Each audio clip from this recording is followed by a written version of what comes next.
Good afternoon. I am speaking here as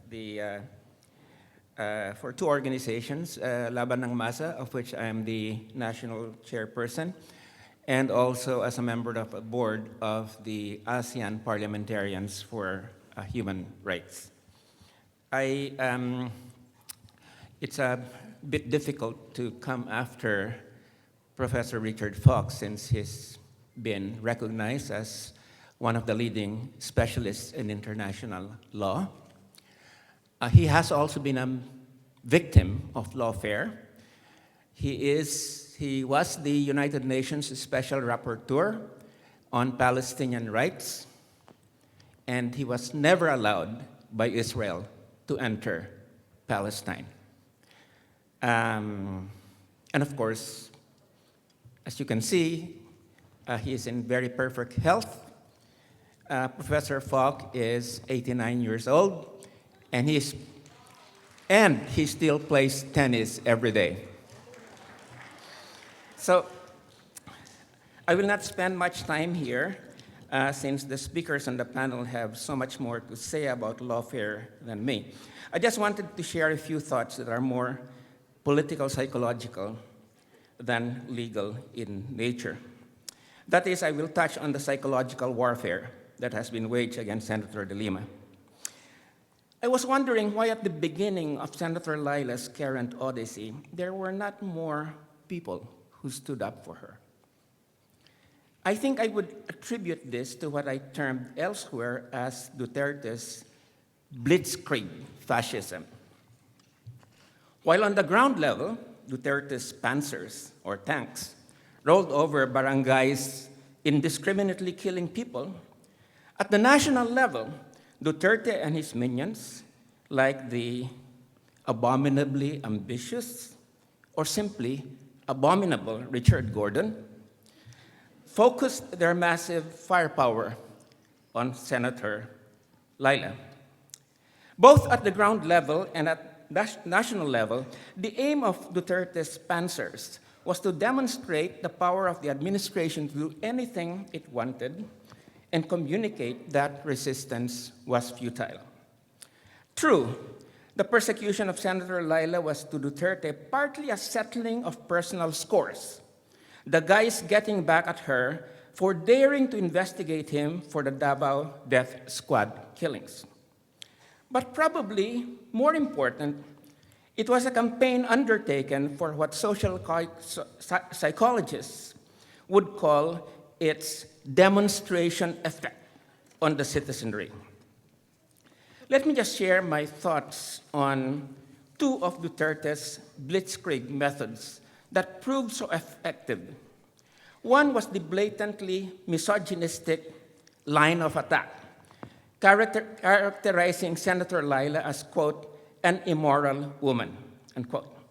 This was, in a very real sense, a witch hunt, a drive to paint this particular woman who had the gall to stand up to the omnipotent patriarch as the source of all society's evils. One must admit that it was a stroke of evil genius to dredge up Jurassic Age prejudices against women, the primordial worry about women leading men astray, that primeval fear that Freud called castration anxiety, and to link these male psychological terrors to the legal accusations that Senator Leila was a high-level enabler of the drug trade.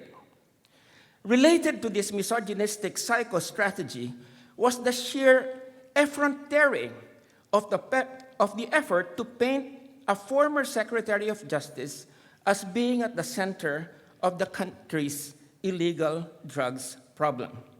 This panzer punch was so bold that it stunned people, and among many of those who did not know Senator Leila, it made them question their initial common sense or instinctive reaction that the accusation was false, utterly false. Now, those of us who knew Senator de Lima and had worked with her and had known firsthand her determination to combat injustice knew the accusations were nonsense.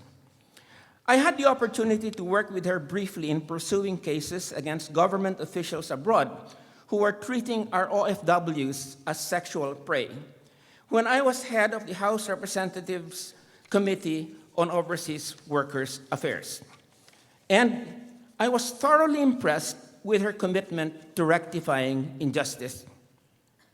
But for those who had not had the chance to work with her, the Panzer punch was so outrageously bold that it psychologically destabilized them and made them question their initial reaction to dismiss the charges against Senator Leila as absurd.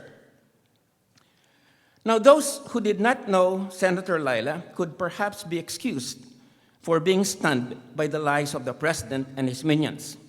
And I am sure the good senator will not take this against them.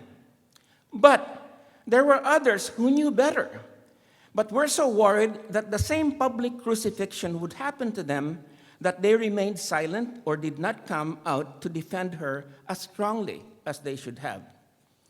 I mention this not to make anyone feel guilty, but so we can understand why, despite their being fueled by falsehoods, Duterte's blitzkrieg tactics have been so effective in stunning people into inaction. But 3 years on, the Panzers have run out of fuel. The Blitz has lost its punch. The testimony of drug lords who are willing to admit to anything to escape the full force of the law is ridiculed and dismissed even by many pro-Duterte people. The prosecution is having a hell of a time trying to construct a case that would not be ripped apart or ripped to shreds during the first hours in court. Judge after judge has declined to hear the case because their reputations will be forever sullied by the image of them having presided over a kangaroo court. For them, the sight of septuagenarian Supreme Court justices hobbling towards the sunset, utterly discredited to their allowing themselves to become tools of a presidential whim and prejudice, that image, as most of them did in the case of Chief Justice Serrano, is a fate to be avoided at all costs. But most important, people are coming forward to bear witness to a grave injustice. I know several people who now make it a point to bring up Senator Leila's case with other people whenever the occasion presents itself. Let me quote one acquaintance here. Quote, "Whenever I ride a taxi these days, I make it a point to engage drivers on the political situation. And one of the things I talk to them about is the frame-up of Senator De Lima," unquote. Surely, slowly but surely, the tide is turning, if it has not already turned. I'm supposed to provide suggestions on what to do to advance Senator Leila's release. The legal suggestions I will leave up to our eminent lawyers. I will just mention non-legal initiatives. Bringing up the case of Senator Leila whenever we can, like my friend does with all sorts of people and in all sorts of occasions, is one way of spreading the truth. And with many of us doing this consciously as in a chain letter, this can work wonders. I just wanted to tell you that I spent part of the year in a country where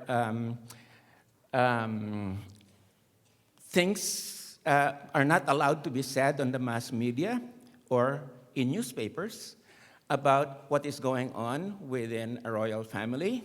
But I can tell you that whatever happens in the royal family, less than a day later, everyone in the country knows about it, and it is far faster than social media or newspapers.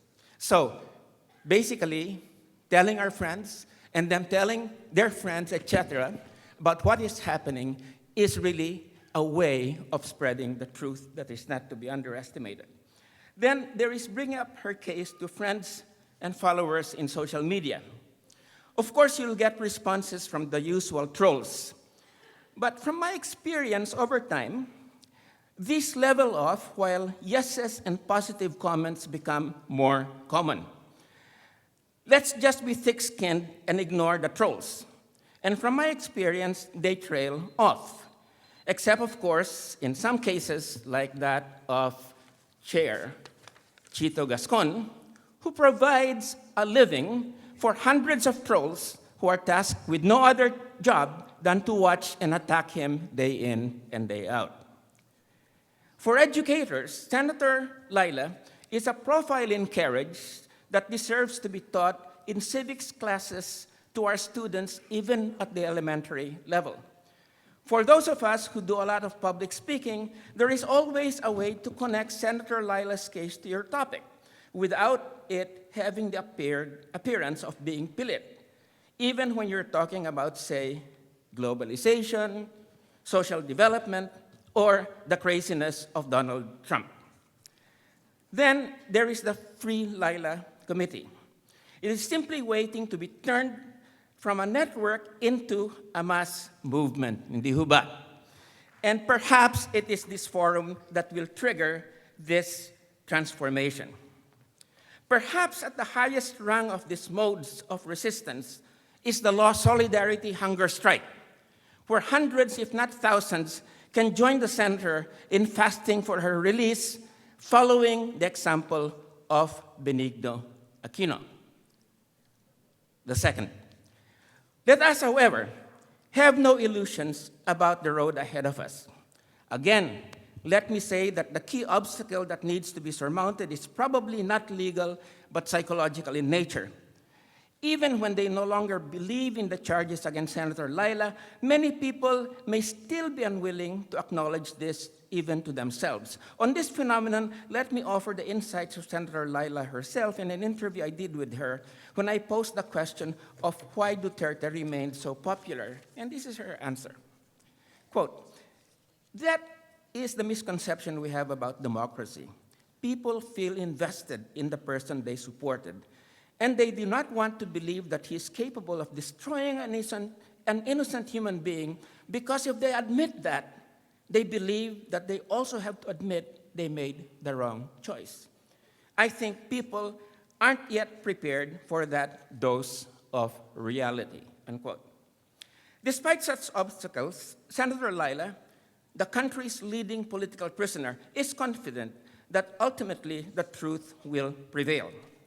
Since this is a symposium on lawfare, allow me to end by continuing to invoke the imagery of warfare. Though they were pummeled horribly for years by Hitler's panzers, through sheer will to preserve, the Russians turned the tide and their own tanks rolled all the way to Berlin. 3 years in jail have not broken Senator Leila. 10 more years won't break her. She perseveres in her belief in her ultimate vindication and in her trust that we are the instruments of that vindication. Her avenging angels, if you will.